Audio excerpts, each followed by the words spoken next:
یوں تو حضرت آدم علیہ السلام کے بارے میں آپ نے بہت کچھ سن رکھا ہوگا، لیکن کیا آپ کے علم میں یہ بات ہے کہ شیطان نے، ابلیس نے حضرت آدم اور حضرت حوا علیہ السلام سے کیا کہا تھا؟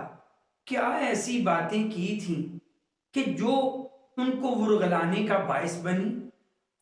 کیا اس نے وسوسہ ان کے دلوں میں ڈالا تھا؟ ان سے ایسی کون سی باتیں کہہ دی تھیں کہ وہ جنت میں جس پھل کو کھانے سے اللہ نے منع فرمایا تھا اس پھل کو کھانے پہ مجبور ہو گئے؟ آخر وہ کون سی ایسی باتیں ہیں کہ جو شاید آپ نہیں جانتے ہیں، اور آج آپ کے سامنے میں وہی باتیں رکھنا چاہتا ہوں۔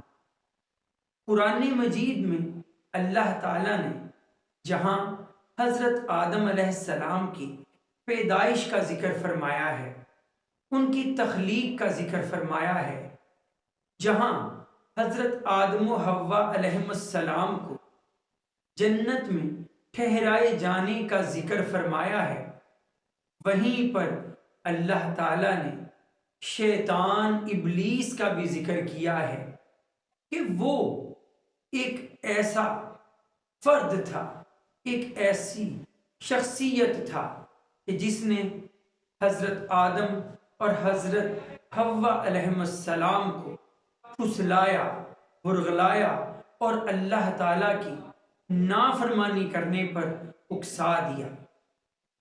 آخر اس نے وہ کون سی باتیں کہیں؟ وہ باتیں بھی اللہ تعالیٰ نے اپنے قرآن میں، فرقان حمید میں کھول کر بیان کر دی ہیں کہ کس طرح اس نے وسوسہ ڈالا۔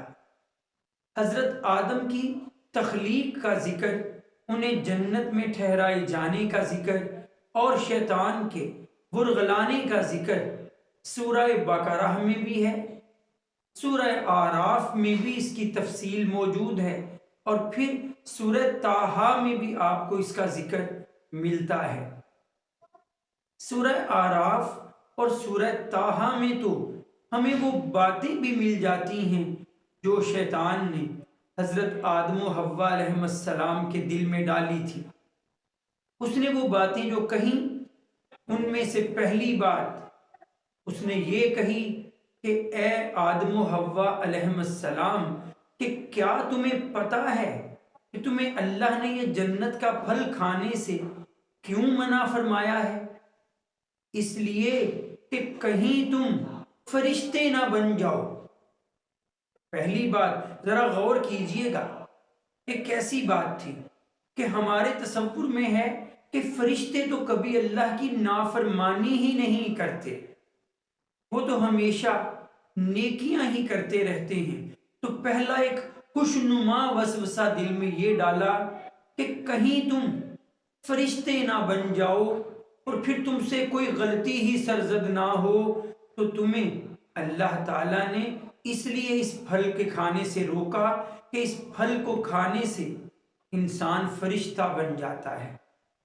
پھر دوسری بات اس نے یہ کہی کہ کہیں تمہیں بادشاہت نہ مل جائے، اور پھر تیسری ایک بات یہ کہی کہ تمہیں ہمیشہ کی زندگی نہ کہیں مل جائے، کہ ایک تو تم فرشتہ بن جاؤ اور پھر ہمیشہ کی زندگی بھی ہو، تو پھر تو نیکیوں کا سلسلہ کبھی ختم ہی نہیں ہوگا۔ ایسے خوشنما وسوسے اس نے حضرت آدم اور حضرت حوا علیہ السلام کے دل میں ڈالے، اور انہیں پھسلاتے ہوئے اللہ کی نافرمانی پر مجبور کر دیا، اور اس وسوسے میں آ کر حضرت آدم و حوا علیہ السلام وہ پھل کھا بیٹھے جسے کہ کھانے سے اللہ نے انہیں روکا تھا، منع کیا تھا۔